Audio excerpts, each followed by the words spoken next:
Dexter Worthington didn't set out to murder anyone. Nobody in his position would. He was an up-and-coming small businessman, and killing another human being would definitely be counterproductive to his goals. All he was doing was trying to ensure the growth of his company. But he killed, nonetheless. Holding the positions of president, CEO, CFO, and every other slot on the board of his firm, which is to say it was barely large enough to be called a firm, he hoped today was the day when he finally broke out.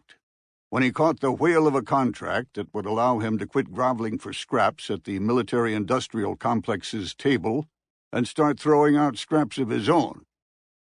The owner of a small aircraft maintenance firm called Icarus Solutions, a name Dexter thought incredibly clever, he had struggled to survive for years, barely earning enough to pay the rent for his hangar at the Sarasota airport.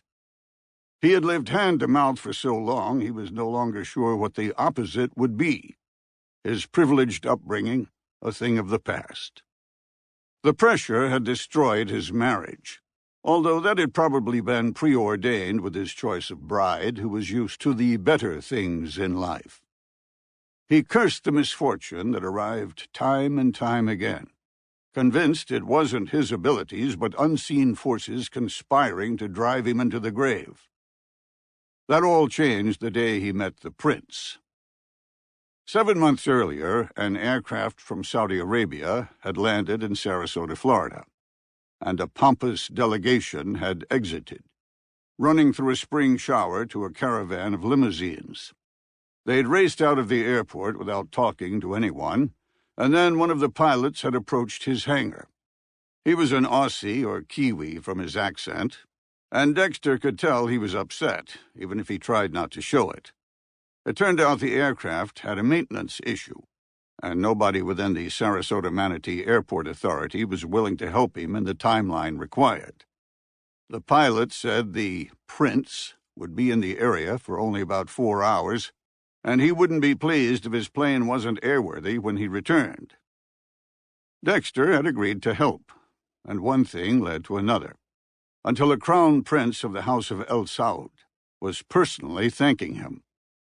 The entourage then left in the same flurry in which it had arrived, and Dexter found himself standing next to the one Saudi Arabian who'd remained behind.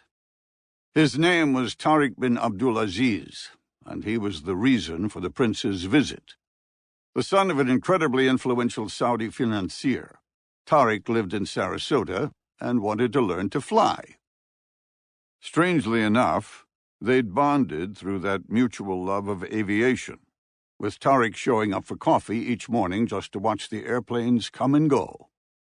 Somewhere in the conversations, Dexter had mentioned that he had failed to secure a single government contract in the entire time he'd been in business, and that Icarus Solutions was on its last legs. Tariq had smiled knowingly, explaining that Dexter didn't understand how such things worked, and took the time to show in detail the slimy underbelly of government deal-making. And now Dexter was committed. Driving up to the access control point for Tariq's neighborhood, he wondered if he'd made a mistake. Didn't matter, because it was too late to do anything about it now.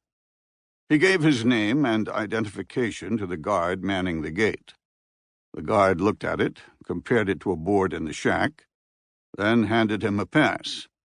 Dexter put it on the dash, then drove his Honda Civic through the gates of Tariq's posh neighborhood, hoping the darkness would hide the dents and gouges on the Civic's battered frame.